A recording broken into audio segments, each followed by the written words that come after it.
sí abẹ́ truck Àfọ̀bọ́gbadé ni mo tún throw sábẹ́ truck láti pledge loyalty mi pé bọ̀dá nínú òjò nínú ẹ̀rùn tó tọ́ lẹ ṣẹ̀ mí ṣùgbọ́n mi ní jẹ́ kéèyàn rí àárín wa sẹ́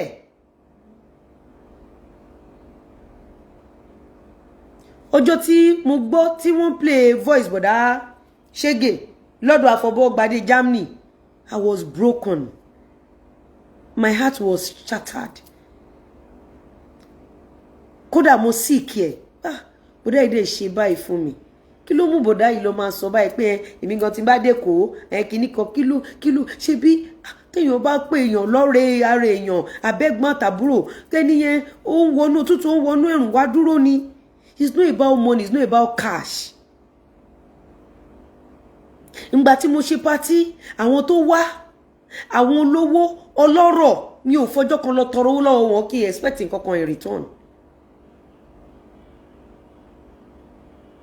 Ṣé DKY ni mi ò forgive bí báyìí tí mo tún pè lálàjì bí DKY ṣe délé nìní aláǹgbá orí èṣù ṣé mi ò forgive ẹ ni àárín méjì mo tún pè lálàjì mo tún sá fún a máa bú mi a máa bọ́kọ mi tẹ bá kálé ní èjì ẹ̀mélòó ni mo ti forgive DKY ẹ̀mélòó tẹ bá kálé ní èjì mẹ́ta ẹ̀mélòó but these people never stop they keep coming. The whole world are watching you. Everybody has seen everything you are doing.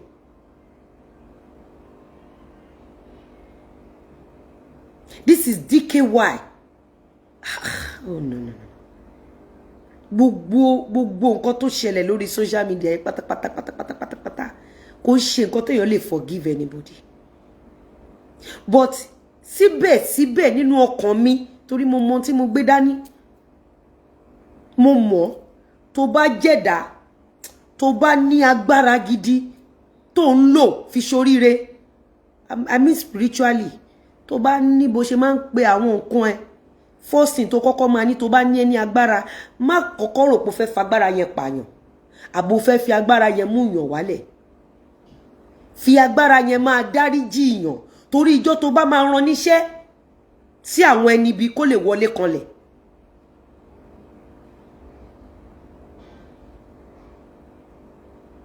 Kó lè wọlé kanlẹ̀ ẹ wà ń bí tí àwọn people máa attack ọmọ little thing ọmọ ta ló kọ yín níṣẹ́ ibú níbo lẹ ti rí kí ló ṣẹlẹ̀ little thing ọmọ tèmi náà bá ngbà tó wá sú mi ẹ ti ṣe fún 2 years plus èmi náà wá bẹ̀rẹ̀ ẹ wá ń sá kìtìkìtì ẹ wá tó definitely gbogbo victim yín tó bá jẹ́ pọ́n dúró bí mo ṣe dúró ẹ ní dàgbà tó yìí nínú iṣẹ́ ibi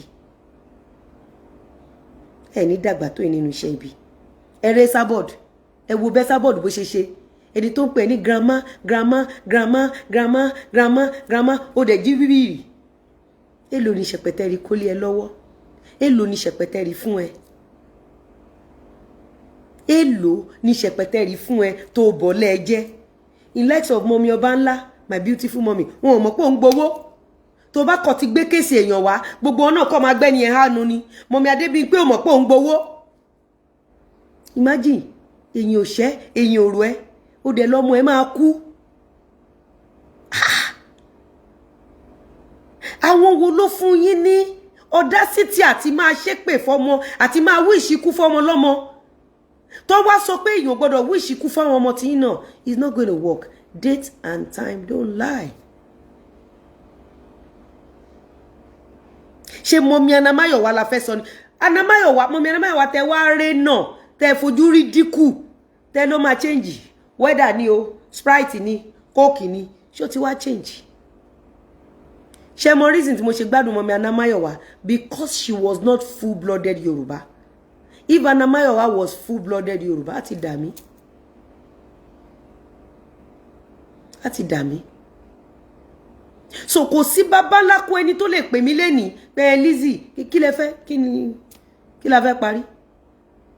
As if that gbogbo ìdáríjì yẹn o as if ṣé mọ̀ pé Abuké wá fún mi ní early January yìí mo wá pé ìyá ẹ̀ Adébísí olórí àgbòdò mo pè mo ní Abuké mo ní tó wà lẹ́yìn ẹ̀fọ́ òjèjì lọ mo ní ṣe bí ṣe èmi àti family mi ló ṣe títí tí òkú ẹ fi bọ́ síta mo ní tó bá mọye èèyàn tó ń gbẹ́bọ lórí ẹ, tó bá mọye èpè tí wọ́n ń ṣẹ́ fún ẹ, mo ní tó bá mọ graffiti èpè tí wọ́n ń ṣẹ́ fún ẹ, mo ní wàá jáwọ́ nínú iṣẹ́ yìí because iṣẹ́ yìí ò ní integrity. Kí láǹfààní iṣẹ́ tó máa ṣe tó máa wá padà fẹ̀wọ̀n lògbà àbí tó máa fàárẹ̀ lògbà. Ṣé mi ò sọ ní January ọdún yìí ni tẹ́ bá rántí? Ní January ọdún yìí ni mo sọ fún. Nígbà tó kété fi ẹnu ìṣògbówó títí òkété bá rò pé ta ló tún ṣẹlẹ̀ o, kí ló tún kú o, òkété bá tún lọ bá ìyá onímọ̀ọ́mọ́ big mommy mi màmá mi alálùbáríkà. Òkété dẹ̀ lọ rìkọ́ọ̀dù yá yẹn, olófẹ́ empower yá yẹn. Kí ló kàn ẹ́ pẹ̀lú Lawal family? Kí ni Lawal family gbà lọ́wọ́ ẹ? Kí la ṣe fún ẹ? Kí ló dé tó ṣe ń lépa ẹ̀mí wa? O ní audacity, o lọ ya ìyá yẹn.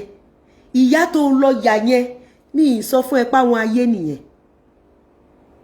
Sórí Nàìjíríà o ò gbọ́dọ̀ fi condition judge èèyàn, o ò gbọ́dọ̀ fi level judge èèyàn, o ò gbọ́dọ̀ fi status judge èèyàn because ẹni tó ń tàkàrà díndín lásán ó lè mú ẹ wálẹ̀ bí ìgbà téèyàn bú epo kúrò lára ṣù.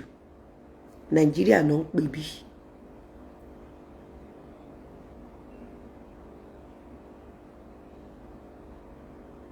Nàìjíríà ni wọ́n ń pè bí. Káti ẹ̀ wá sọ pé orí kéèsì ẹnu ìṣó ló dúró sí. Ó tún wá lọ bá màámi onímọ̀ẹ́mẹ́, màámi alálùbáríkà tí ò ní ṣorí burúkú láyé. Kí ni ìyá yẹn ṣe fún ẹ? Ṣọ́ràn ní kéèyàn ta àkàrà àbí ọ̀ràn ní kéèyàn ta mọ́ínmọ́ín? Kò ṣáà tọrọ bárà bí ìwọ.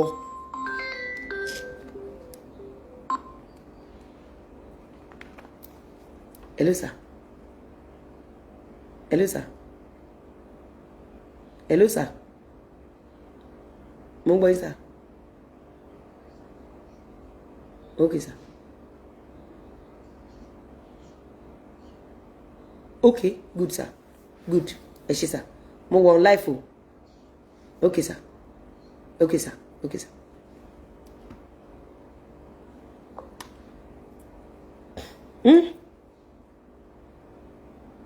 Ṣé èèyàn ní ṣé ẹ̀ṣẹ̀ ní kéèyàn ta mọ́ínmọ́ín? Mo ń béèrè ni. Ṣẹpẹtẹ́rì tó lọ mú story wá fún ẹ. Ṣẹpẹtẹ́rì tó ń nọ́tù ẹ ní story. Ṣẹpẹtẹ́rì dà. Ṣẹpẹtẹ́rì dà. Ṣẹpẹtẹ́rì tó ń fún ẹ story. Ṣé bí ìlú òyìnbó ló wà? Ṣé báwọn kan ló lọ bẹ́ẹ̀ yàyà oníyà tó ń ta mọ́ínmọ́ín? Ìyá tó tún wá lọ mú mọ́ yẹn lẹ́yìn tó ti ṣépè fún gbogbo àwọn ọmọ ẹ láìṣọmọ ìyá yẹn. Gbogbo àwọn èpè tó ṣẹ́ fún ara ẹ láìṣọmọ ìyá yẹn ó wà ń bì. Lẹ́yìn tó ṣépè fọmọ ìyá yẹn tán, ìyá yẹn ò bá yín ṣe social media, kò bá yín ṣe Facebook, kò wá tọrọ owó oúnjẹ lọ́wọ́ yín, ó tún wá padà. Ó fẹ́ fi ìyá yẹn tọrọ bárà. Ọlọ́run tó máa yọ ìyá yẹn ló ní kí ìyá yẹn kémi àti ìyá yẹn wà lórí ọwọ́. What if tí mi ò bá ní audio láti exonerate ìyá yẹn ò ní lè ta mọ́ínmọ́ín ilé ni. Bóyá ìyá yẹn ò bá ti pokùnso. Torá Alhaji ti fi ègún sílẹ̀ pé ẹni obìnrin yálà òun mọ̀ òun ò mọ̀ òun ṣoore fún òun tó bá ti gbé òun dé social media, Alhaji dídì fi ègún sílẹ̀ ni.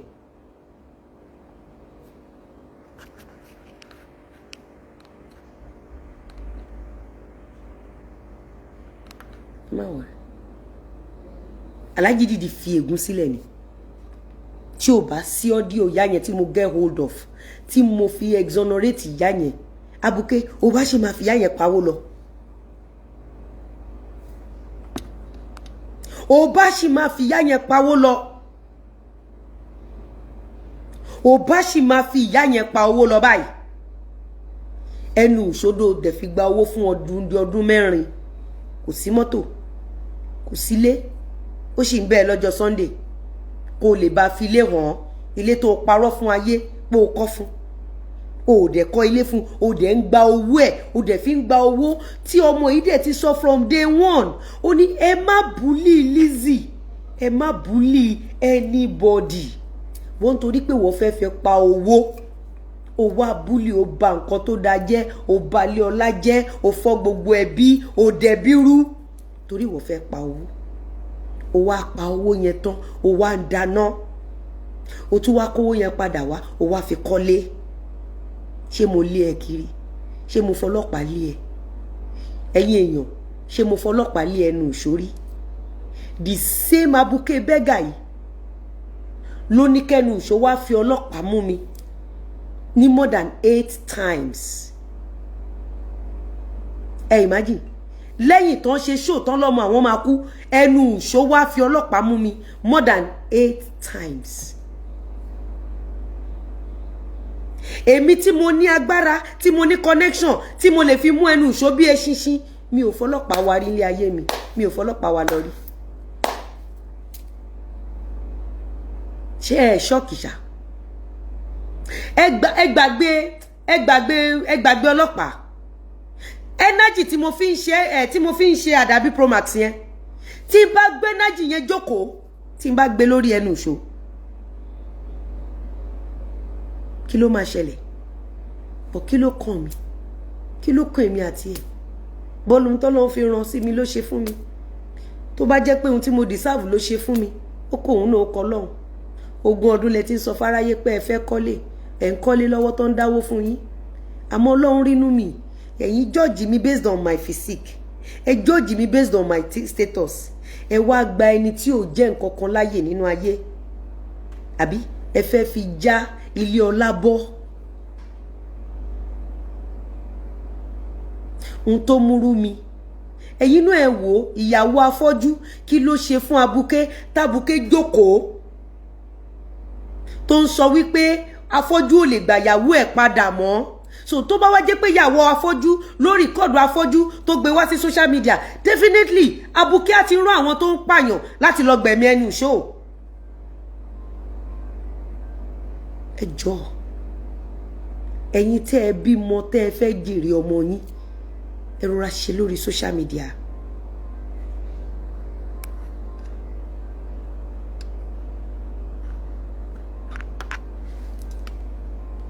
Ẹ rọra ṣe. Tọ́n bá nílẹ̀ ń yọ̀, this is definition of ilẹ̀ ń yọ̀. Ò bá àtàlíkà, ìyẹn ò ní kọ́ lọ́n má ba tìẹ jẹ́. Ò bá àlówó, ìyẹn ò ní kọ́ lọ́n má bùkún ẹ̀. Gbogbo àwọn fíìmù Yorùbá, ẹ má jẹ́ kó over, tẹ́ máa pé èèyàn kan lówó láàárọ̀ kò wá lówó mọ́, irọ́ ni. Èèyàn kan lówó ó ṣe kinní kan, irọ́ ni. Bíbélì ní wádìí ohun gbogbo dájúdájú kó o di òtítọ́ mú. Àìmọye olówó tó fẹ́ ran mẹ̀kúnnù lọ́wọ́, àmọ́ ẹ ti fi social media jẹ́ ká mọ̀ pé anybody tẹ́ bá ti pàṣẹ fún bí olówó, apààyàn ni, cocaine pusher ni, ó ṣògùn owó ni, ó fẹ́ lórí èèyàn tí ò dẹ̀ rí bẹ́ẹ̀. Ẹ wá mú tálíkà, ẹ sọ wọ́n di dímọ̀. Ẹ jẹ́ kí tálíkà tún nígbéraga mọ́ ìṣòro ègún tó gbé. A lot of people out there, ẹ̀yin náà ẹ wò, ìjọ wo lèmi ti lọ fi ọlọ́pàá wá ẹnu ìṣó. Ǹjẹ́ èmi dé ilé tẹ́nu ìṣó ń gbérí, kí lẹ́nu ìṣó wá ṣe nínú compound mi? Kí lẹ́nu ìṣó wá ṣe nínú ilé mi pẹ̀lú àwọn ọlọ́pàá 18 tí ṣẹ̀pẹ̀tẹ̀rì tó fún wọn ní code láti wọlé sínú estate wa? Báwo lẹ ṣe máa feel tó bá jẹ́ pé mi fẹ́ lo agbára lé lórí kó wá jẹ́ èmi ni mo lọ sílé ẹnu ìṣó? Tó bá jẹ́ pé aburú tẹnu ìṣó ṣe fún mi, tó bá jẹ́ pé èmi ni mò ń ṣe aburú yẹn fẹ́nu ìṣó, mi ní débi tí mo wà lénìí. Ọlọ́run kì í ṣọba ìkà. Ọlọ́run ò kì í ṣọba ìkà yín tẹ́ ń wò wá. Ẹ má fi lùkù judge àwọn èèyàn mọ́. Ẹ má fi status judge àwọn èèyàn. O tálíkà lé ní kò mí ní pé o máa ní lọ́la. O lè má ní, tálíkà yẹn lè di ègún sínú ayé ẹ. Tó o bá pilẹ̀ ayé ẹ dáadáa, tó bá pilẹ̀ ayé ẹ pẹ̀lú ìkà, ègún, ebi tó ń pa ẹ́ lẹ́ni, ó lè di generational curse. má ti torí pé o ní kó wá miserable. Ẹ wo nǹkan tó ṣẹlẹ̀ ní police station. Kàkà kí àwọn tó ń tẹ̀lé abuké kó máa bẹ̀bẹ̀. Ṣé ná gbé kámẹ́rà sí wa lára. Ẹ wo ara ẹ ti bàjẹ́. Ẹ wo gbogbo nǹkan náà jù báyìí lọ. Ẹ wo lóṣì, ẹ wo lórí burúkú láwọn tó yẹ kó máa bẹ̀bẹ̀. Kó máa bẹ̀bẹ̀ kí gbogbo ayé máa wò pé kó kété fún rẹ̀ gan máa bẹ̀bẹ̀ pé ẹ jọ̀ọ́ mi ní ṣe bẹ́ẹ̀ mọ́. Ẹ dáríjì mi. Ẹ fi fà mí létí. Ẹ wò pé ọmọ yín ló ṣe. Ẹ ṣàánú mi ìgbà ẹ̀mọ́ ni. Mi ò mọ̀. Àwọn tó tẹ̀lé wá. Àwọn ọlọ́pàá ní fídíò gbogbo wọn náà. Àwọn náà fídíò ara wọn. Èpè ńláńlá.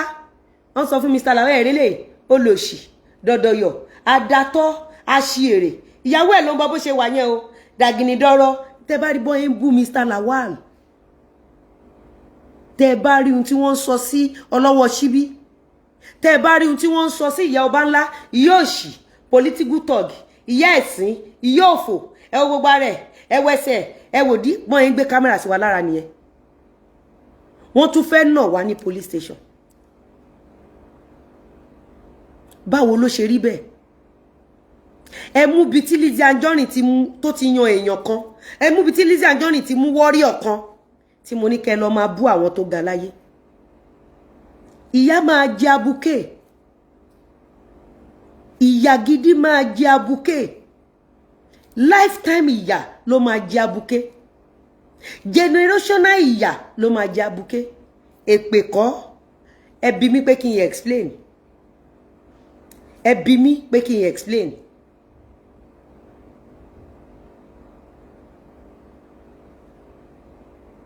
Ẹ bi mí pé kí n explain. Ẹ sọ mi pé kí n explain. Ṣorí nílé ayé tá wà yìí. Àríkẹ́. Jọ mo ní charger mi very fast. Charger.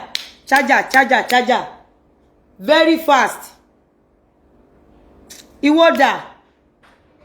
Jọ charger mi very fast. Charger.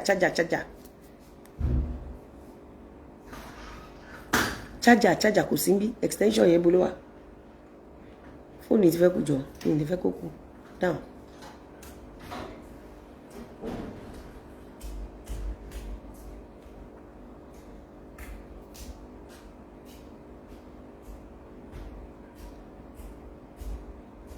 Ẹ bi mí pé ta ló fún Mr. yẹn?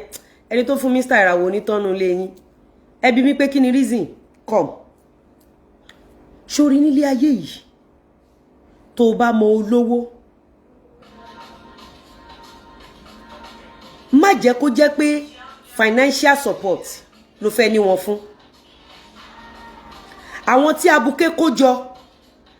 Ó kó wọn jọ for our own selfish interest. Ó kó wọn jọ torí inferiority complex ẹ. She want to become a boss. And she's so desperate to become a boss. Èyí tó yẹ kí abuké kó fi mú àwọn èèyàn gidi. Kó fi bore ẹ̀ lára. Abuké wá kó àwọn èèyàn tí ò jẹ́ èèyàn. Ó fi bora. Ó wá ń ba yí àwọn tó jẹ́ èèyàn jẹ́.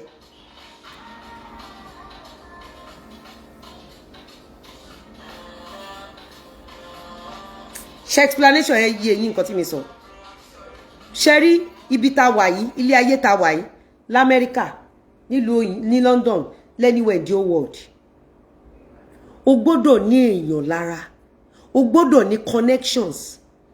Nǹkan tó ṣe àkóbá fún angel nìyẹn ní 10 minutes. Nǹkan tó ṣe àkóbá fún angel nìyẹn. Nígbà tí angel ń dìde, tí ogun dìde sí. Ìyá àti bàbá ẹ̀ wọn ò ní àwọn èèyàn tí wọ́n lè lọ sábà. Àwọn èèyàn tán kórora. Àwọn sẹ́ẹ̀tì wọn ni wọ́n kórora. Gẹ́gẹ́ bí ọmọ kò lé nìyàn. Nǹkan tó gbọ́dọ̀ lé nílé ayé òun ni aṣọ ìbora which is èèyàn gidi. Tó bá ní èèyàn gidi lára. Ó wá lè ní àwọn tí ò ní. Sórí àwọn tí ò ní yẹn wàá ní wọn, wàá ṣèrànlọ́wọ́ fún wọn bó o gbọ́dọ̀ fi wọ́n ṣaṣọ bora. Crowd tí ò kété kódé station tí lọ́ọ̀yà bá wà ńbẹ̀, tádájọ́ bá wà ńbẹ̀, tí sẹ́nítọ̀ bá wà ńbẹ̀, tí gọ́vnọ̀ bá wà ńbẹ̀, wọn ní sọ pé ẹ wò wọ́n àwọn dọ̀dọ̀yọ̀ àwọn dìde eléyìí kọ́ ni mo fẹ́ fún mi ní lọ́ngà wọn yẹn fóònù yìí máa kú ibo ló wà bóyá nu mọ́tò ó wà nínú oyè bá mi wò ná ṣáwọn ọmọ ẹ gbé ṣá sáré bá mi wò. ṣé mo pé àwọn ẹni yẹn you don't understand tó bá kọ́kọ́ dé tó bá ní how are you my name is Senator kiniko kiniko my name is Governor kiniko kiniko my name is kiniko wíwọ́ gan ò ní kọjá yìí ìwọ gan ò ní kọjá yìí ẹ lè rí mi kí n gbé àpótí kí ni mo fẹ́ bú olówó àbí ọlọ́rọ̀ àbí olókìkí àbí ẹni tí ò ní kí ni mo fẹ́ bú yín fún kí lẹ ṣe fún mi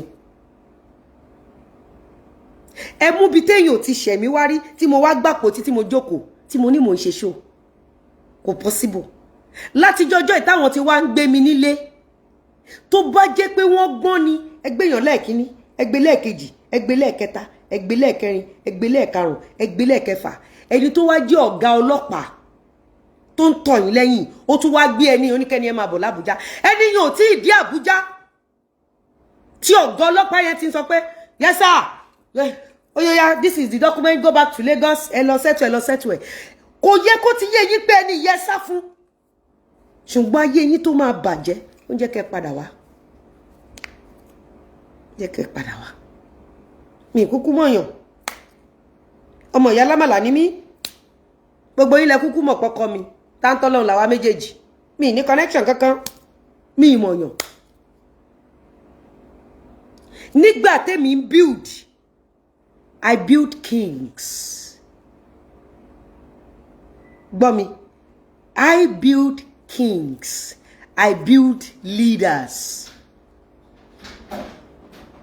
but other way round Okete build demons she builds blackmailers you can never have what you did not work for. You don't understand? Okete build demons because of her inferiority complex to destroy the society. And at the dying minute, Okete wa nu ṣòro, the demons strike her. They stabbed her. They striped her naked because unto fi kọ́ wọn ní irọ́ ẹ bú yàn ẹni tí ò pàdé yín rí ẹ ṣépè fún. Kí ló ṣẹlẹ̀ pẹ̀lú orí wọn gbé charger kí ló dé tó ń ṣe gbé mo sọ fún pé kàn gbé extension kan ṣàlẹ̀ extension. wọ́n ti sún díẹ̀ kí n máa charge lọ rẹ̀. Ok ẹ má bínú ẹjọ́.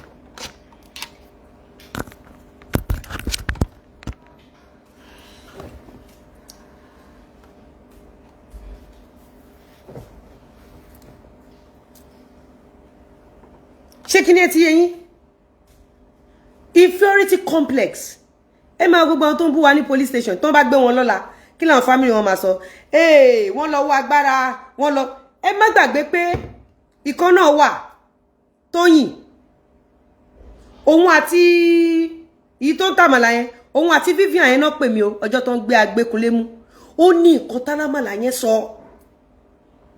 ọmọdórí kéèsì òun náà ọmọdórí kéèsì ẹ̀ báyìí ẹ rí bó ṣe wá bú mi ni láìṣẹ́ ó sì tọrọ owó lọ́wọ́ mi kó òun fẹ́ ṣọdún òun fẹ́ sóúnjẹ lọ fáwọn èèyàn ìkan mo send bóyá 100k sí ìkan mo send 20k sí bí mo ṣe send owó sí ó wà lórí page mi ó wà lórí chat mi àti ẹ̀ ó dẹ̀ jáde ẹ mọ nǹkan tẹ́ build ni ẹ build pé gbogbo ẹni tí aṣọ yìí bá wà lára ẹ̀ kẹ́ ẹ bọ́ wọn sí hòhò so níjọ́ tẹ́ ẹ wà ní hòhò kò sí aṣọ tẹ́ fẹ́ fi bora àwọn tó ń túyàn sí hòhò lẹ build so ọjọ́ tí Òkété wà ní hòhò àwọn demons tó ń túyàn sí hòhò tó build wọ́n wá yọ ọ̀bẹ tì wọ́n wá gé kúlukùlu fúnra wọn ni wọ́n kun Òkété láìsí anybody. Ìdòwú Akíndọ́lá ní thank you my brother. Thanks for this.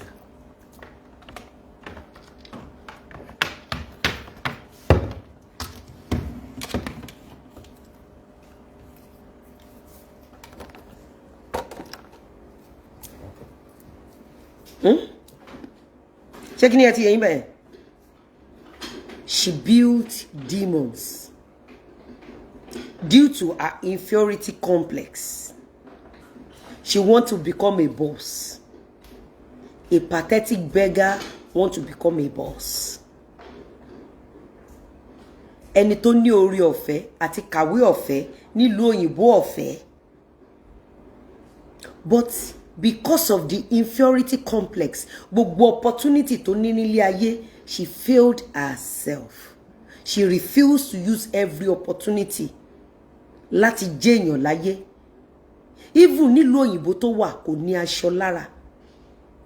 Ọmọ tẹ́ bá dẹ̀ gbé lọ sílùú òyìnbó ní kékeré, ó ní orí ọ̀fẹ́ àti lọ sí school. Lára àwọn schoolmate ẹ̀, doctor máa wà, lawyer máa wà, ìgbà máa wà, tó ní orí ọ̀fẹ́ àti àǹfààní láti ní wọn lọ́rẹ̀ẹ́.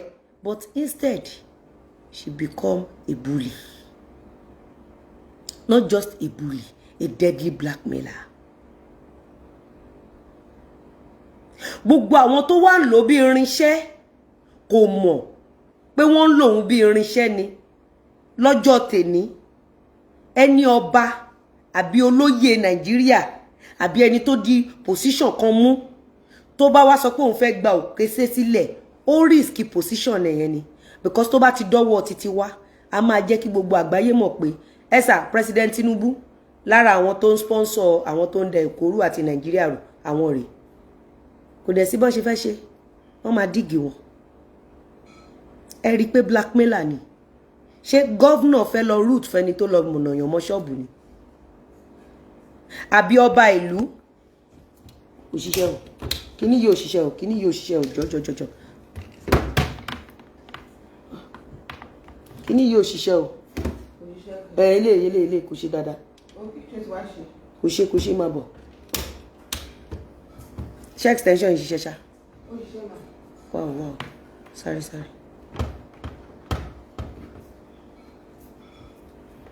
Ó yá tẹ̀ mọ́ bẹ́ẹ̀.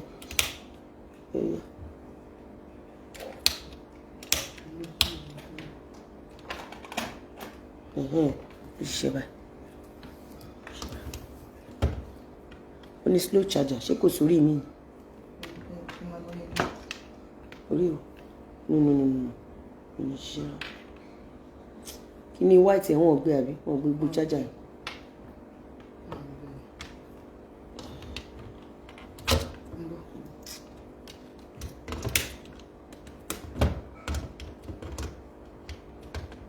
Ṣé wàá dì mọ́ ọ̀rẹ́ tó lè fún mi jẹ? Ó ti fẹ́ kú gan. Ẹnu eléyìí eléyìí dà. Ẹ̀kọ́ ni láti gbé extension exercise. Ilé ìdàbọ̀.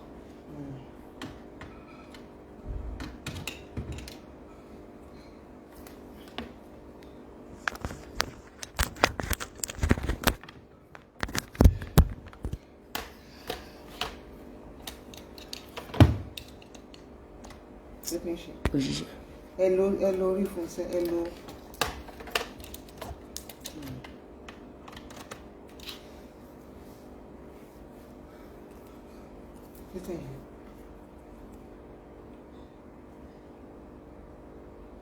Yeah. Officer Beauty said, now you have accomplished your mission. With Isheshe, you have been vindicated, please. Want you back in... Forget it. Forget it. Gbogbo wa la ní Ọlọ́run tá ń sìn. You don't understand? Gbogbo wa la ní Ọlọ́run tá ń sìn. Ìwọ náà listening to that, you said, I have accomplished my mission in Isheshe. That I should come back to one religion. We are serving the same God. We are serving the same God. Everybody, we are serving the same God. We are serving tabakonkuro fún ra wa ní tawanya Muslim o Christian o oníṣẹ̀ṣe we are Olódùmarè kan náà ní gbogbo an kepe. Kí ni mo fẹ́ sọ fún yín? Báwo ni ó bá ṣe dùn tó? Tó bá jẹ́ wí pé abuké ó ní èèyàn gidi lára ení. Tó bá jẹ́ wí pé èèyàn kan ló jáde pabuké ṣe òun. Because before you proceed to court, before you can get a case between yourself and Commissioner of Police or AIG or IG, in court kó tó lè ní case pẹ̀lú IG or AIG or commissioner of police ó ti go far because tó bá ṣẹ̀ wọ́n máa ń fi àyè lẹ̀ fún ADR. That is the new law ní Nigeria. Tí wà tèèyàn bá jọ ní issue even tẹ́ bá dé court wọ́n máa ń fi àyè lẹ̀ fún ADR. Oníkan jọ máa pè yín pọ̀ but even gbà tán ṣe ADR fún wa she was abusing us and cursing us. Ìyẹn Òkété. She was abusing us, she was cursing us, she was saying gbà tán ní kélé rojọ́. Ó sọ fún Mr. Lawal ó ní èmi ni mò ń bẹ tọ́ ọmọ ẹ mẹ́rẹ̀ẹ̀rin now. Ṣé mi kọ́ ni mò ń bọ́ ọmọ ẹ mẹ́rẹ̀ẹ̀rin? Òun kúkú ti ní DNA. Okay, what if ọmọ mẹ́rẹ̀ẹ̀rin tó sọ tán bá ní pé nǹkan tó dẹ̀ kọ́lẹ̀ náà nìyẹn. Tó bá ní yá mú ẹ̀rí fún wa pé òun ló lọ́mọ mẹ́rẹ̀ẹ̀rin tó ń bọ̀. Tí kankan ò bá lọ ṣe ọmọ máa yẹn. Ṣé kò ti ṣẹ̀wọ̀n? Ṣé Facebook ló wà? Ó sì rò pé ẹ̀yin ará fracas lòun bá pò kò mọ̀ pé reality ti setting kò tí mọ̀. Kò mọ̀ pé reality ti setting rárá. Ó bu ele, ó bu tọ̀hún, ó bu tibí. So ìgbà tó dẹ̀ ti ẹ má gbàgbé wípé èèyàn kọ́kọ́ ló ní èmi wọ́n dìdí mú èmi kúrò ńbẹ̀ ni. Wọ́n mú èmi kúrò ńbẹ̀. Torí wọ́n mọ̀ pé nǹkan tó ṣe fún mi. Ẹ má gbàgbé pé èmi ti fẹjọ́ sùn so many times. Tí mo competition, oh thank you. Ṣọpẹ́ da stable mi. Èmi ti fẹjọ́ sùn. Ṣé o pé kò síbi tó bá gbé mi lọ?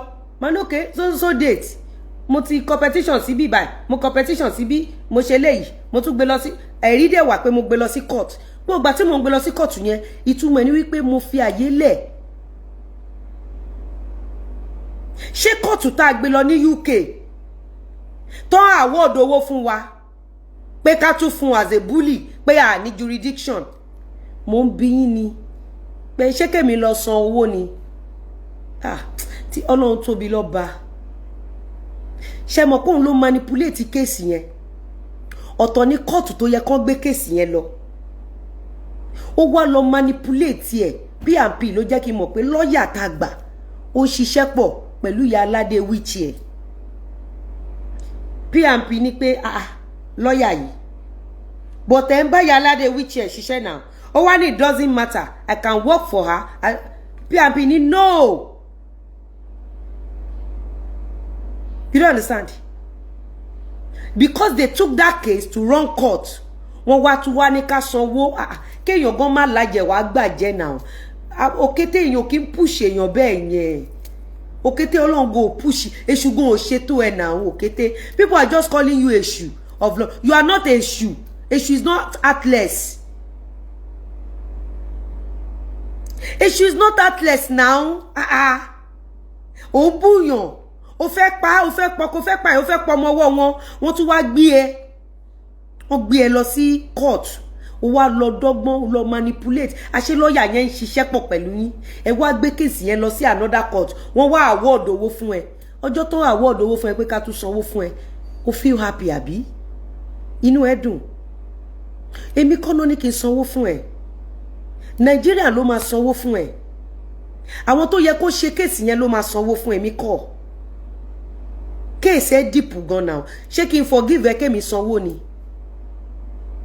Mo ń bèrè ni. Tóra nǹkan sọ pé please forgive her. Àǹkan ni because a lot of people don't even know what is on ground. Èmi kọ́ ni máa sanwó fún ẹ. Citizen ilẹ̀ ilé mi náà. Èmi kọ́ ni máa sanwó yẹn. Àwọn tá a gbé case yẹn lọ bá tí wọn ò ṣe, we will rather call them back to come and pay you the money. Because mo fẹjọ́ sùn ìlú tí mo wà. They didn't do anything then.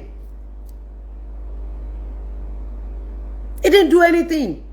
I wrote series of petitions. They did not do anything. Now, mo change naira sí pounds. Country tó ń gbé wá sọ fún mi pé mi ò ní jurisdiction. Wọ́n tún wá award owó pé kí n san owó fún ẹ tí ó ń ṣe 10 million, tí ó ń ṣe 15 million. Exchange rate owó tó ní kí n fún ẹ is like 30 million. Ṣé mi máa wá kó 30 million fún ẹ ní? Country tèmi náà ti wá tí mo ti ní jurisdiction. Ìwọ àti wọn lẹ́lẹ́jọ́ now. We need to educate our people. Ngba tó lọ manipulate case, tó gbé case lọ sí wrong court. wọ́n ní téèyàn bá fẹ́ gbé kòtò láyé yìí má gbẹ̀jìn kó má bá padà kó sí fúnra ẹ̀. ṣé ò búlì mi ni ò búlì ọmọ ọwọ́ mi ò búlì ọkọ mi ò búlì gbogbo fámìlì wa gbogbo obìnrin tó bímọ fàlájì ló ń búlì àwọn ọmọ wọn ó búlì wa ó dẹ̀ ní time and date wọ́n dẹ̀ máa rí pé gbogbo time yẹn at sapa both Nigeria and abroad pé kó gbé ẹ̀rí gbogbo ohun tó ń sọ jáde ṣé ó dá ṣé mi ni kí wọ́n á mú 30 million lápò mi kí n fún ẹni ní ìjọba Nàìjíríà ló máa fún ẹ àwọn náà máa fún ẹ lówó yẹn o tún wá Nàìjíríà o tún ní audacity o wá pursue kéèsì yẹn o fẹ́ gba owó yẹn tó dẹ̀ mọ̀ nínú ọkàn ara ẹ bó o ṣe kàfẹ́ nìyí ṣé bẹ́ẹ̀ náà ló ṣe rò pé kò tiẹ̀ sí oògùn ní Nàìjíríà ni abuké olóńtẹ̀ lọ́rọ̀ ẹnu Esabod ìṣẹ̀ṣe ju ìṣẹ̀ṣe lọ ṣé bẹ́yìn ò bá tiẹ̀ wá lágbára ibi tẹ́ ẹ bẹ́ nìyẹn dé ṣé kò dẹ̀ ní gbàjẹ́ ṣé kò dẹ̀ ní gbóṣó kò ní gbèmèrè ẹ máa ní sùúrù ẹ̀yin ọmọ yìí ẹ máa ní sùúrù ayé ò lè tó yìí tó o bá fẹ́ gbẹ̀ kó tó fọ́tà ẹ má gbẹ jìn kó má jẹ́wọ́ ló máa padà kó sí i gbogbo àwọn tábàárí tó èmi sọ pé tábàárí ọba tó fẹ́ rúùtù fún ẹ àbí anybody tó jó lórúkọ let's see them when we see them a máa mọ bá ṣe máa yanra wa jẹ bá ṣe máa sunra wa jẹ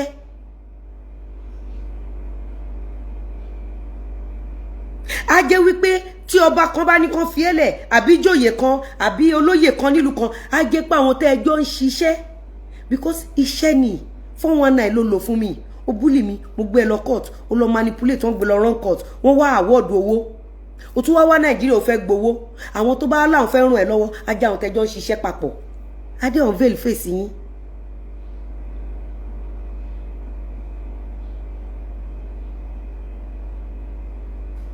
àwọn unveil face yín ẹ máa ní sùúrù tó bá jẹ́ pé ìwọ dàbí èmi ni tó jẹ́ pé mi ò build demon because demon ni wọ́n build ọjọ́ tọ́lọ́pàá wá gbé ẹ wọ́n sọ fún ẹ ọjọ́ tó wá gbé mi lé mi ò tí ì dé station lọ́ọ̀yà méjì tí ń dúró dè mí àwọn èèyàn kan wà lẹ́yìn mi jọ ẹ̀ senator ni then mo ti pe àwọn èèyàn mi kọ̀ọ̀kan mi tí ì dọ̀hùn èmi náà dẹ̀ ṣe bí ọmọlúàbí nígbà tí mo débẹ̀ náà mo sister mi tí mo dẹ̀ love ni o mo ní wàláì mo ṣe toro yẹ kí n pè é orúkọ ẹ náà ń lò ó yẹ kí wọn náà sọ̀rọ̀ ó ní ṣé mo pè ní tòótọ́ mi ò pè é má bínú fún yẹn nítorí ọmọ mi wàláì mo ṣe mistake mi ò léèyàn lẹ́gbẹ̀ẹ́ ni tí n bá léèyàn lẹ́gbẹ̀ẹ́ mo lè má kó sí tension yẹn ti pọ̀jọ́ fẹ́ pa mí mi ìmẹ́ tó ń tì mí mi ìmẹ́ tó ń ṣe mí mi ìmẹ́ tó ń text mi ìmẹ́ tó fẹ́ pa mí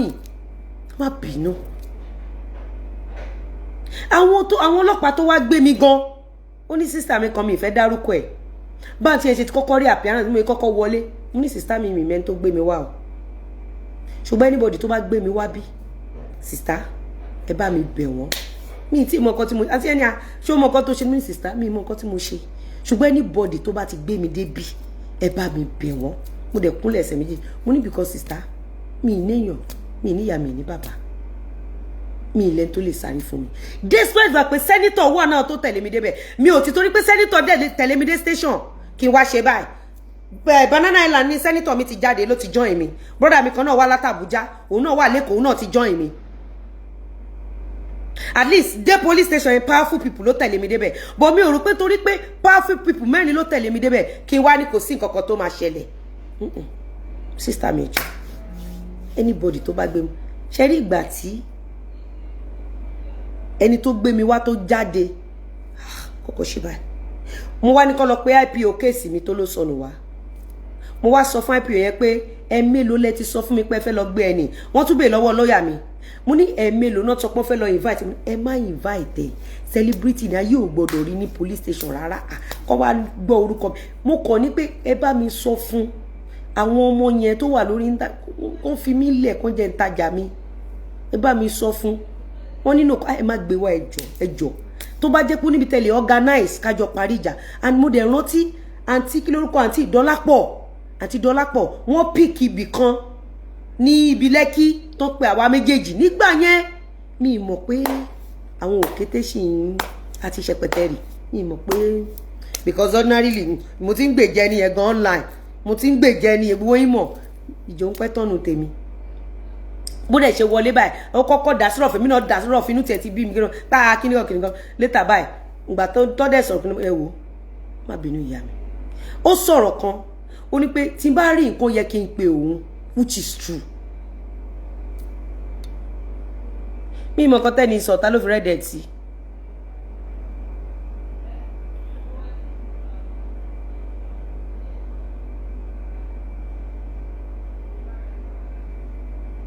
ta ló fi rẹ́dẹ̀ tì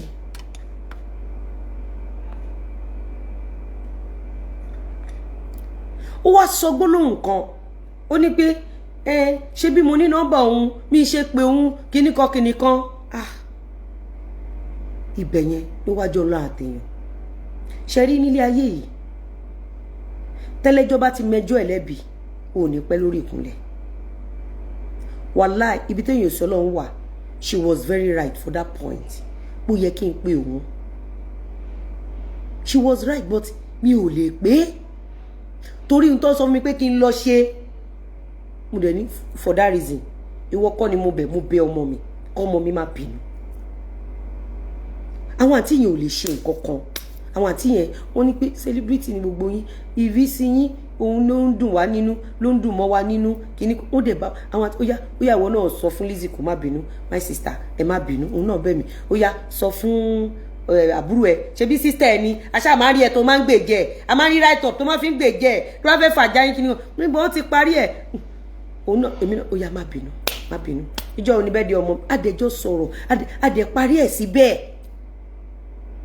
aṣẹ́ kò dùn máa ṣẹpẹtẹ nínú kò dùn máa buké nínú gbogbo wọn ti update at Esabod wọn ti update meanwhile few days to that day ni mo ti gba message kan pé kí má jiyàn police case kan máa ṣẹlẹ̀ níbi èní àbọ̀là kí má jiyàn tí bá ti débẹ̀ mi gbọ́dọ̀ jiyàn mo wà paranoid níjọ́ pé police case ẹnu ìṣó tiẹ̀ ni mo pè àbí mi ìṣàmọ̀ àti mo wá rẹ̀ nìyẹn so mi ò jiyàn everything was settled and all that then ṣẹ́rí kinní yẹn làwọn òkété ṣẹ̀mọ̀ mi ò mọ picture tán fún wọn ó dájú pé gbà tí mo kúnlẹ̀ tí mo ń bá màmá àgbàlagbà tó wà níbi kéèsì ẹ sọ̀rọ̀ wọ́n ti yà mí wọ́n ti lọ sọ pé mo kúnlẹ̀ fún ẹni tó gbé mi wá dẹ̀ kọ́ ni mo ṣe máa kúnlẹ̀ fún èèyàn mi ní nàá mo ṣe máa kúnlẹ̀ fún even nǹkan tí n bá kúnlẹ̀ fún a ní kí n lọ lé mi láyọ̀ àtàláfíà bò ń kọ́ mu kúnlẹ̀ fún ìyá àgbàlagbà wọ́n ti mú because ìgbà tó ń fẹ́ sọ̀rọ̀ òun kúnlẹ̀ ìgbà tẹ́mi náà fẹ́ sọ̀rọ̀ mo wá kúnlẹ̀ ibẹ̀ náà ti mú wọ́n wá sẹ̀ǹdẹ̀ sí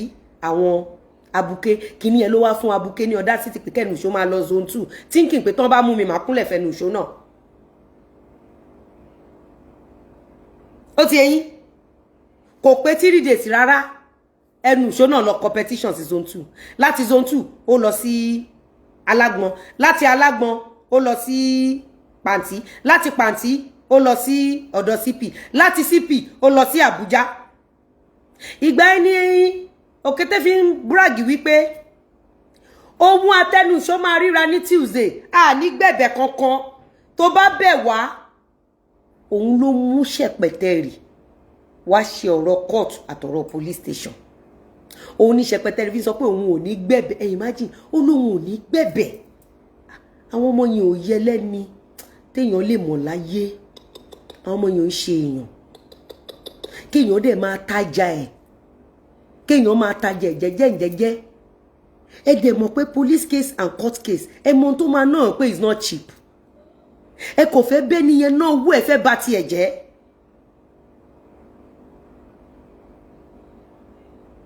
ẹ kò fẹ́ bá tẹ́niyẹn jẹ́ tó bá rí ẹ̀dá tó ṣẹ̀ tó rò tó ṣẹ̀ tó rò ṣé mọ̀ pé ìyàwó olórí bẹ́ ṣùkẹ́ṣùkẹ́ náà lọ sí court ó lọ sí station ọmọ tó ń tọrọ bára fún lẹ́kọ̀ọ́ yẹn ọmọ yẹn náà lọ station ọmọ yẹn náà fọlọ́pàá mú mi ìyàwó olórí bẹ́ ṣùkẹ́ṣùkẹ́ tó ń donate fún ńgbà tó ń ṣépè fáwọn ọmọ ẹ̀ ìyẹn náà wá fọlọ́pàá gbé mi kí tiẹ̀ ní mo rí tí mi sọ fún yín ojú mi máa rí lórí social media yìí o ojú mi máa rí lórí social media yìí o a níyàwó gbogbo ìgbà tó ń ṣépè fáwọn ọmọ ẹ̀ ọmọ tó ń donate owó fún ọlá ọmọ ẹ̀ wá fọlọ́pàá gbé mi ọmọ ẹ̀ wá fọlọ́pàá gbé mi mi ò rírú ẹ̀ rí ẹni little thing báyìí wọ́n ti fọlọ́pàá gbé mi ẹni little àwọn náà máa wá bá mi o nígbà tí mo dẹ̀ dé station lọ́ọ̀yà mi ló tiẹ̀ kọ́kọ́ lọ bí lọ́ọ̀yà mi ṣe lọ ní olórí bẹ́ ṣúkẹ́ṣúkẹ́ ló ti ń bú lọ́ọ̀yà mi ló ti update làwọn tán lọ bá kọ́ lọ ń ṣàánú wa wo tó bá tó ṣe rí new Nigerian police yìí mo dúpẹ́ lọ́wọ́ wọn wọ́n máa ń fọlọ́pàá gbé mi ṣeré ni mi sọ̀rọ̀ ni mo lè máa jẹun lọ́wọ́ bílábà kan dé mo lè máa lọ sọ́fíìsì sí kan náà ti dé wọ́n máa ń fọlọ́pàá gbé mi ṣeré ni ẹ wá ní kí n dárí ṣé mi náà ṣẹ̀ ẹni tí ò ṣẹ̀yìn tó jẹ́ ilẹ̀ lọ ṣẹ̀ wọ́n ń ṣépè fọmọ òkókó wọ́n ń tọrọ bára fún ẹ ó dẹ̀ ní audacity lọ fi ọlọ́pàá gbé ìyá yẹn so ó dẹ̀ rò pé ó máa go scot free èmi náà dẹ̀ ṣe mé ní mi ìṣe méjì wọ́n bá ti bẹ̀rẹ̀ orí burúkú wọn èmi náà ti palẹ̀ mọ́ wọn kóòtù yá mo ti nàwé kóòtù sí wọn wọ́n bá ti bẹ̀rẹ̀ orí burúkú wọn ìṣe mé ní mi ìṣe mo ti pọnà wọ kóòtù kájọ pàdé ní kóòtù ọjọ́ tí àwọn ọlọ́pàá yẹn tó wá rí nǹkan tí olórí bẹ́ ṣùkẹ́ṣùkẹ́ ṣe wọ́n kankan ń ṣe báyìí ẹ ti mọ bó ṣe ṣe wọ́n kankan ń ṣe báyìí but deep down nígbà tán rí ìwé kóòtù ìyẹn ìyàwó olórí bẹ́ ṣùkẹ́ṣùkẹ́ àwọn ẹ̀rí tó wà lọ́wọ́ mi 4 péré ni mo send mo ń gbọ́ ẹ madam ẹ jẹ́ ká sort kí ni èmi ẹ pàdé mi ní kóòtù láti máa yanjú ẹ̀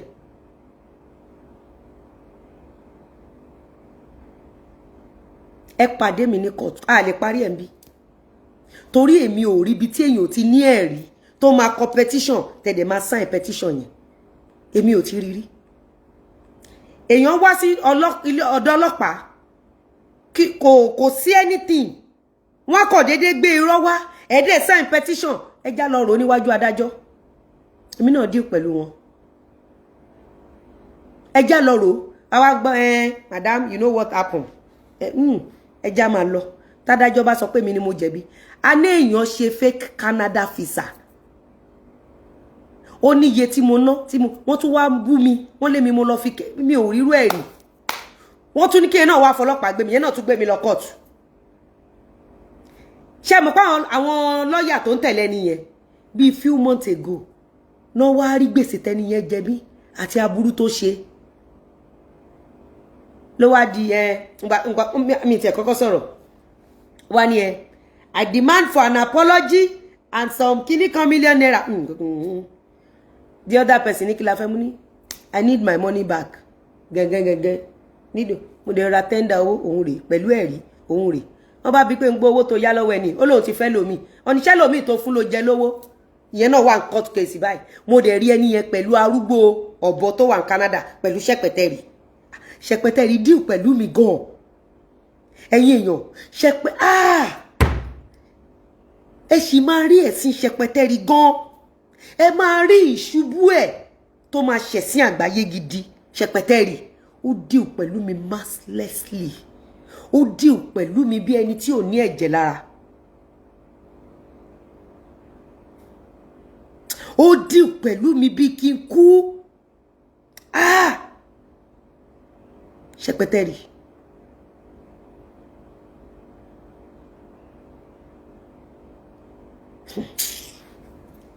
àmọ́ adánilóró agbára ló fi kọ́ ni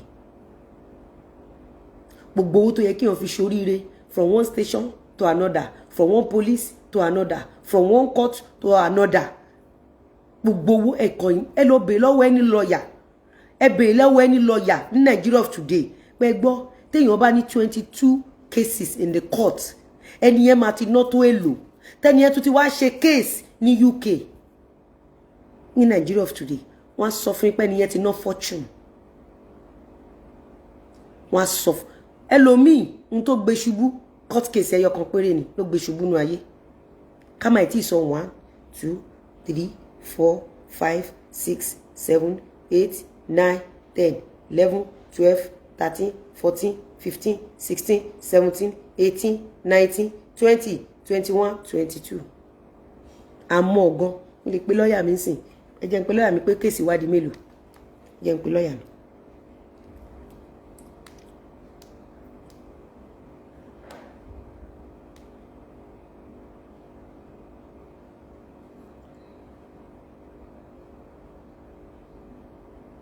Okay.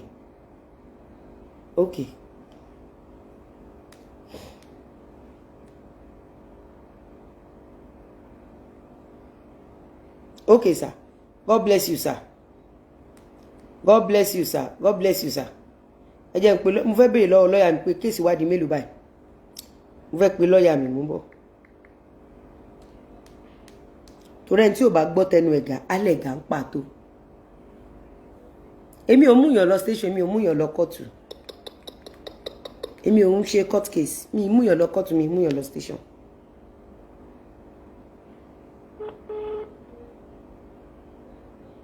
Mi ò mú yàn lọ court, mi mú yàn lọ station. No. But conscience, never I won't talk about the current case. Kí ló ké mi? Èmi kọ́ ni mo ní case tó wà current. Witness lásán la wà. So there's nothing. Kí ni mo mọ̀ tán ṣe ní case tán ṣe ń sìn. Witness lásán ni mí. Èmi kọ́ ni mo ní case. Èmi kọ́ ni mo ní case. Má pè mí padà. Okay. Ilé ti ṣú 10. Ní mọ̀ pé time ti lọ. Yóò ti sùn. Mo fẹ́ bèèrè lọ́wọ́ lọ́ọ̀yà mi. Hello ẹ̀gbọ́n. Hello ẹ̀gbọ́n. Hello ẹ̀gbọ́n. Sá, mo ń bọ̀. Kí lẹ sọ? 24 court cases. 24 altogether. Altogether 24. Ṣé business ṣé business mi wà ńbẹ̀? Ṣé business mi wà nínú court case yẹn? No, just on this social media. These people, social media matter. Okay, thank you, sir. 24 cases. Lọ bẹ̀ lọ́wọ́ anybody tó bá ti délé lẹ́ni or bó ṣe wà lórí bẹ́ẹ̀dì yẹn kó pé lọ́ọ̀yà ẹ̀ kan pé ẹjọ́ ẹ fẹ́ bá mi ṣe case kan èlò ló máa gbà èlò lẹ máa gbà. Èèyàn ní 24 cases. Ṣẹpẹtẹrì. Ilé àmú ẹ o, ilé ayú ẹ. Àti wọ́ àti abuké bẹ́gà. Àti gbogbo yín tẹ́ dìde ogun sí mi ilé àmú yín. Ilé àmú yín. Ilé afẹ́ràn yín yíyẹ̀pẹ̀. Ilé àmú yín. Ilé afi yín ṣẹ̀sìn. 24 cases. Láìsí business mi ń bẹ̀. Mi ń taṣọ fún yàn. Kó gbé mi dé station. Mi ò talẹ̀ fún yàn. Kó gbé mi dé station. Ẹ máa wo ohun tí abuké ṣe. Ẹ máa wo ohun tí Nigerian police wá sọ pé àwọn fẹ́ fi abuké lẹ̀. Àbí èèyàn kan fẹ́ tamper pẹ̀lú kéèsì yẹn. Wọ́n á mọ̀ pé abuké kéré. N tí màá ṣe fún wọn á worst. Lórí kíni lórí pé mo fọkọ. 24. Ẹ kò pé ẹni lọ́ọ̀yà pé fẹ́ ṣe kéèsì ẹyọ kan kẹ́ gbọ́ iye tó máa bíìlì yín. Kò wá kà tó bá fẹ́ ṣe court case Nigeria of today. Bó fẹ́ ṣe complete court case. Pé ò ná rárá wà ná 8 to 10 million. Pé ò ná rárá ó depend. Pé ò ná rárá wà máa ná 5 or 6. Pé ò ná rárá. So àwọn ìjọba tèmi á dẹ̀ máa wò mí ràn kẹ́ ẹ bá mi ní 24 court cases. Wọ́n á máa wò yín ràn àbí. Àbí torí pé mi ò kì í ṣe citizen ilẹ̀ yìí àbí. Àbí torí pé mi ò kì í ṣe citizen ilẹ̀ yìí.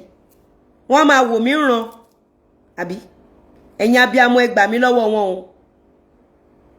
Ẹ gbà mí o. Ẹ ṣàánú ayé mi o. Hello? Hello, sir.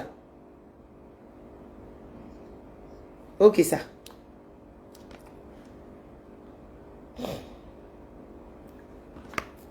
À ń gbọ́ yín, sir. Iṣẹ́ alájà. Iṣẹ́ ni bàbá mi. In one of the show tí Òkété ṣe, ó sọ publicly ni. Ó ní all stations settled. Kò sí police case kankan tó máa lọ bí kankan. Bẹ́ẹ̀ ni ó sọ bẹ́ẹ̀. Kò sí court case kankan tó máa fly. Bẹ́ẹ̀ ni ó sọ bẹ́ẹ̀ sà. Ó sọ publicly ni. Bẹ́ẹ̀ ni káwọn ìjọba ilé tó dé bẹ́ẹ̀ ni ó sọ bẹ́ẹ̀ sà. Ṣé bẹ́ẹ̀ni. Ó ní gbogbo kéèsì, ó ní gbogbo ibi tí Lizzy ń kó wa lọ yẹn, ẹni kó ti wà frustrated ń ṣe pẹ̀lú àdàbí tó ń ṣe. Ó ní gbogbo bó ṣe mú wa tó report one police yẹn tó ń kékeré àti court tó lọ yẹn, ó ní everything settled. I have the video. Ìjọ tó ṣe fídíò yẹn káwọn èèyàn lọ wò ó. Ìjọ tó ṣe fídíò fún ex-custom officer, former custom officer. Ṣùgbọ́n ìjọ yẹn ló sọ publicly. Àwọn family ẹni yẹn náà wà ńbẹ̀. Àwọn family ẹni yẹn náà ti kọ wọ́n ti send lawyer. Àwọn family Ṣògo ẹ̀ náà ti send lawyer. Yeah, wọ́n ti send lawyer. Ó sọ publicly ni ó ní kò sí ní ẹni ní gbogbo àwọn tó ń mọ ẹ̀fọ́ àwọn gbà yẹn wọ́n sọ pé kò sí anything no case. Àwọn ọlọ́pàá àná. Èèyàn kan ti ń confirm Bímbọ́lá sọ pé yes she said that. Ṣé ti gbọ́? Ó ní rárá káwọn èèyàn lọ wò ó. Kán lọ wò ó. Ẹ máa bá ètò náà. Ẹ ṣe sà. Ṣé gbọ́? A máa wá fídíò yẹn a máa post ẹ̀. Àwọn ìjọba ti sin yà gbọ́. Ó ní all stage imagine kọ́lọ́pàá kó máa ṣiṣẹ́ pọ̀ pẹ̀lú blackmailers. Ẹ wá ní kí ìlú tòrò. Ẹ wá ní wípé wọ́n ń jà lásìkò election. Ṣé kì í ṣe àwọn ọlọ́pàá tí wọ́n entrust life wa lé lọ́wọ́ nígbà yẹn? Kì í ṣe àwọn ọlọ́pàá ìsinyìí o. Ṣé àwọn gangan kọ́ náà build the blackmailers? Ṣé gbọ́? Olórí náà sọ pé she said it. I had. Ṣé ti gbọ́? Àmọ̀ndá show Taofik ẹni sọ pé àmọ̀ ṣé ti gbọ́? Gbogbo ẹ̀ náà la máa gbé dé. Àwa kúkú kọ́ la bá ní kéèsì. Àwa kọ́. Àmọ́ nǹkan kan. Àwa kọ́ la bá ní kéèsì. Kíní la wa. Àwòrán àti ẹlẹ́rìí àbíná ẹlẹ́rìí la wa. Àwa kọ́ la bá ní kéèsì. Ṣé gbọ́? I was on that show. Time and date don't lie. She said so. Union station settled. Àwọn dẹ̀ náà ń jà pé justice for Angel. Mo fẹ́ kí gbogbo wa mọ̀ lálẹ́ wípé kéèsì tó wà ibi tó wà yẹn èmi kọ́ mo gbé débẹ̀. Wàláhì ọba ńlá kọ́ ló gbé débẹ̀. Kì í ṣe ọlọ́wọ́ síbí ló gbé débẹ̀ o. Àbí AJ team ló gbé débẹ̀. Kì í ṣe Àbíkẹ́ Jagaban ló gbé débẹ̀. Ẹ gbàgbé ẹ̀. Gbogbo àwa tẹ́ ń fojú sí lára. Àwa kọ́ la gbé débẹ̀. Àwa kọ́. At least èèyàn kan náà ṣì pè mí recently. Àwọn family custom tó sọ̀rọ̀ sí. Àwọn yẹn náà ti dìde. Àwọn yẹn náà máa match everything. Lọ́wọ́lọ́wọ́ báyìí àwọn tó ní kéèsì pẹ̀lú ẹ̀ tèmi tí mọ̀ sí a máa ti tó 7 or 8. Àwọn kan dẹ̀ tí ṣe rán lọ́yà bọ̀ àfàmọ́ kí kéèsì ẹ̀ má tó 30. So èmi kọ́. Ó kọ̀kọ̀ láti gbẹ́ kòtò yẹn kéré nígbà tó ń gbẹ́. Ó gbẹ́ kòtò yẹn tó jìn gan. Ó ti wá rí síbẹ̀. Àbí nǹkan tó ṣẹlẹ̀ sí lẹ́yìn pàtí ẹ̀kọ́ lòun àti Ṣẹ̀pẹ̀tẹ̀rì plan fún mi. Ẹ gbọ́ tí Ṣẹ̀pẹ̀tẹ̀rì sọ pé òun ò ní gbẹ̀bẹ̀. Ó ní kò sẹ́ni tó lè bẹ òun ò ní gbọ́. Ó ní ọmọ afẹ́ òun. Àwọn ọba sọ́ngbà yẹn ni o ìyẹn ló lọ gbẹ̀bẹ̀. Mo dibẹ̀ yẹn mo di phrase yẹn mú. Nítorí kò yẹ kó gbẹ̀bẹ̀, ó yẹ kó rán ẹni ẹlẹ́ni lẹ́wọ̀n, ẹni tí ò ṣẹ̀yìn, kò ròyìn, ọjẹ́ ló ń ta, oúnjẹ tó fi ń tajẹ ẹni, ẹ̀yin abiyamọ ẹ gbà mí. Ẹ̀yin náà bímọ. Thank you Ṣọpẹ́. Another 200 mo dúpẹ́ bàbá mi. Ẹ gbà mí ẹ̀yin abiyamọ, ẹ̀yin náà bímọ. Ẹ rántí ijọ́ tẹ́ ní símọ̀. Ẹ jọ̀ọ́ ẹ ṣàánú mi. Ẹ rántí ijọ́ tẹ́ máa dàgbà tọ́mọ yín máa jáde tó máa wá nǹkan àti jẹ lọ. Tẹ́ máa retí pé ọmọ yín mú nǹkan bọ̀. Ògo òdílé yín ò ní ṣẹ́kù báyẹn ṣàánú mi ẹ̀yin abiyamọ.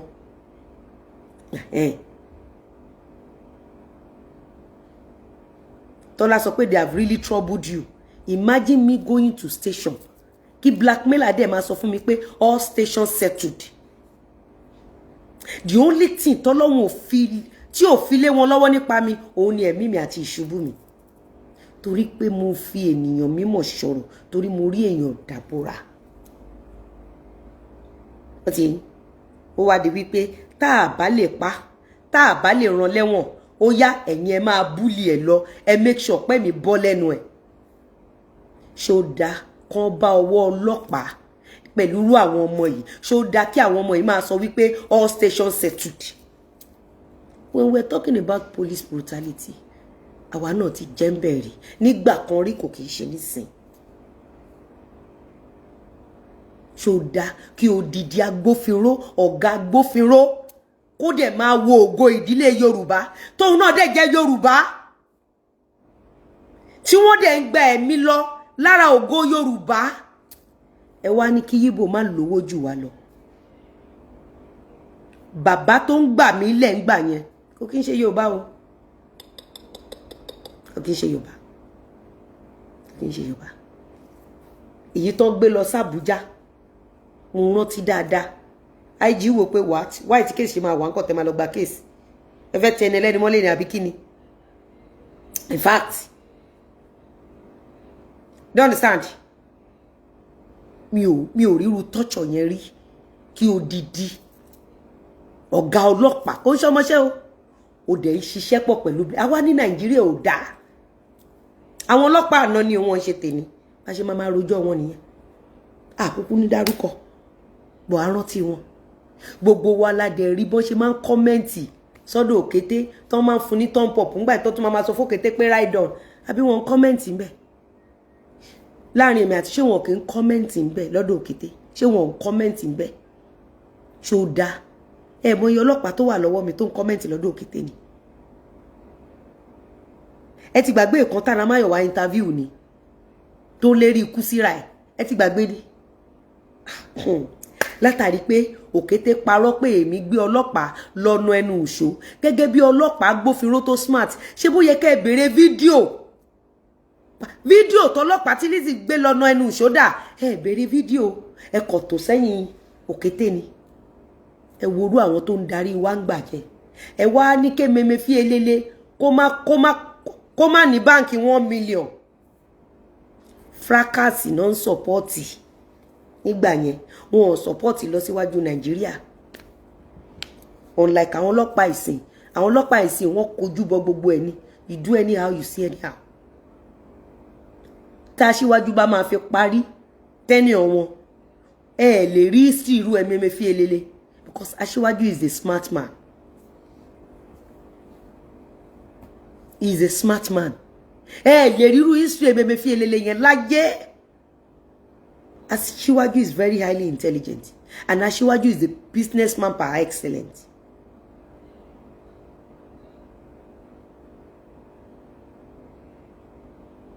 Aṣíwájú is, I told you during the election, mo lẹ́ni tí mo máa address ilé ẹni máa dìbò fún. Ṣé lásìkò Christmas ẹ rí èèyàn tó lọ gbé ráìsì ń bẹ̀. Tó bá jẹ́ kó wọlé, ṣé ọ̀dọ̀ àwọn tí bílẹ̀ ti fẹ́ lọ gba ráìsì. Mo ní ẹni tó ṣe business tó ní ọpọlọ tó ti handle àwọn companies ní máa tẹ̀lé. Ẹ wo bí Òkété ṣe ṣe mí. Òkété àti Ṣẹ̀pẹ̀tẹ̀rì wọ́n ṣe ọ̀tá mi ṣìkàṣìkà. Ìgbà míì tí n bá ṣe show tán ẹkún lọ̀tá mi ń bá sùn ló ń bá jí. Pé kí ni mo ṣe? Ṣé tẹ́ Esabod la fẹ́ sọ ni? Tẹ́ Esabod bá gbé lókè, Òkété á gbé láàrin, Ṣẹ̀pẹ̀tẹ̀rì á gbé nísàlẹ̀. Wọ́n wá ní ọmọ ogun tó pọ̀. Àwọn màmí Adébímpé àti màmí Ọbánlá, àwọn màmá òkúkú mọ̀ pọ́n gbowó. Àwọn ìyá náà bá wọn gbé. Kó tó di pé àwọn ìyá wa ṣẹ̀ṣẹ̀ rí òtítọ́. A lè pọ́ ọmọ ọlọ́mọ náà bí tiwa o. A lè pa. Lizzy àwa àfiẹ́lẹ̀ adáríjì ẹ̀. Ó yá wa máa gbàdúrà lẹ́nu wa lójoojúmọ́. Ìyá Adébímpé ò tí ì ṣe show. Tó bá jẹ show ìyá Adébímpé tí ìyá Adébímpé mì ní ẹ gidi. O lè jẹ show ìyá Adébímpé mẹ́ta kó tó wá bí tó ti ń ta sniper. Tó bá tún wá ló ya wèrè ìyá Ọbánlá ẹ̀fẹ̀ nìyẹn máa ṣe ẹ̀fẹ̀ yẹn tó bá gba show kan sí méjì wá kú. Lọ́wọ́ ìyá Ọbánlá tó bá gba show lọ́wọ́ ìyá Ọbánlá tí ìyá Ọbánlá mì ní ẹ gidi ìyá Ọbánlá ń ṣe fàájì ni o kò ṣe show. Tí ìyá Ọbánlá bá jókòó sórí ọ̀rọ̀ ayé ẹ tó fẹ́ ṣe show fún ẹ o ní jẹ ju 2 shows lọ wàá wálé oní sniper. Inú ẹ̀ náà gbé ìyá Ìbàdàn kọ́ ìyá Ìbàdàn àwọn eléyìí máa ṣe show fún ẹ mẹ́kàn bẹ́ẹ̀ sọ́n bẹ́ẹ̀ jí ni táwọn eléyìí bá ṣe show fún ẹ tó bá ṣe show fún ẹ tó bá lọ́kọ wàásà like ilé ẹ máa túká marriage ò lè stay àwọn ìyá àbàdàn àbí tí bàbá ọkọ mi láti solution ìyẹn tún wọ studio you are senseless kìíní kan senseless ẹ wo iye èèyàn more than 500 kò ń ṣe àwọn ìlú mẹ́ blogger ló ṣe show fún mi o àwọn àwòrò ṣàṣà àwọn omi tó ti pẹ́ nínú àgbà tó ti dògógóró tí ìyá Débímpé ò fi bò tí ìyá Débímpé bá fẹ́ ṣe show fún ẹ gbogbo omi tó bá ti post ẹ ló ti máa rí comment ìyá Débímpé máa ń gbé ẹṣin lọ ká P&P mọ́lé ni ìyá Débímpé máa ń gbẹ́ṣin lọ ká P&P náà fún ìyá Débímpé jẹ́ ń gbà yẹn ẹ wá wo bí gbogbo ẹ ṣe tó mo tún wá sọ pé ẹ̀yin aníyá mi lẹ jẹ́sẹ̀ ó dá gbogbo nǹkan tẹ́ ẹ ṣe fún mi mo fi ṣírò pé ìyá tí ó fi òbò ẹ̀bí mi ló ṣe ó dá mo sátọ̀ yín wá mo sásí yín lábẹ́ gbogbo nǹkan tí n bá ṣe ó dẹ̀ dáríjì mi mami ni mi ò lè bínú sí yín sẹ́ ẹnu òṣó ò dẹ̀ bẹ̀rù Ọlọ́run ẹnu òṣó ò dẹ̀ bẹ̀rù àtúbọ̀tán ẹnu òṣó tó bá jẹ́ pé Mr. Lawal àwọn ló disvirgin ẹ̀ kò yẹ kó le tó bẹ́ẹ̀ tó bá jẹ́ pé ìyàwó lè Lawal ní ẹ́ tó fẹ́ ní ṣùlọ́kà kò yẹ kó le tó bẹ́ẹ̀ kò sí gbogbo ẹ̀dá tó ṣàánú ẹ tí ò pàdé àgbákò ẹnu òṣó kò sẹ́dá tó pàdé ẹ tí ò kàgbákò kò sẹ́dá tó pàdé ẹ tí ò kàgbákò mo dìídì sọ ni pé àdàbí tó bá jẹ́ pé òtítọ́ ló gbé wá àmọ́ tó bá jẹ́ irọ́ ló gbé wá kò sẹ́dá tó bá ṣiṣẹ́ pọ̀ tí ò ní pàdé àgbákò ńgbà tí mọ́mí Adébímpé títí wọ́n máa ṣẹlẹ̀ Ọlọ́run ni òyọ̀ yá yẹn níṣẹ́ màmá ẹ̀ mú 360 ni pé mi ò dẹ̀ ṣe mọ́ èmi mọ́ sọ fún mi pé mi ò ṣe mọ́ ṣé ìyá ọba ńlá ni wọ́n sọ pé ó gbowó fíìsà títí ìyá ọba ńlá gan tí kò ṣẹlẹ̀ ń bí pàtó yàyà yẹn náà ni mi ò ṣe mọ́ ẹ lọ wo èjì àwọn tó tètè padà tí ò tẹ̀lé ẹnu ìṣó mọ́ ẹ lọ wo ìyá ọba ńlá màmá Adébímpé ayaba Faramade yẹn èjè ẹ wà wọn yẹn ẹ rí pé àmọ́ olórí burúkú ọmọ eṣinṣin yìí tó padà kú sójú ọtí yìí abuké tó padà kú dànù sójú ọtí ìbànújẹ́ alóṣì ń lérí ọjọ́ tó máa mú yẹn ó ní tóun bá wà nínú flight òun máa ṣe show fún wa dé UK ó lẹ́mí ọ̀tá wá fẹ́ bọ́ Ọlọ́run tí mo dẹ̀ ń pè nǹkan kan ló hate kan lérí sí mi ọjọ́ tó fẹ́ take deliver pò sí fún olórí bẹ́ ṣùkẹ̀ṣùkẹ̀ tó fẹ́ fi sin àwọn ọmọ ẹ̀ ọjọ́ ẹ̀ ló rẹ́wọ̀n he àmọ́ bá ńlá pè mí ní few minutes tó kété fẹ́ dé yẹn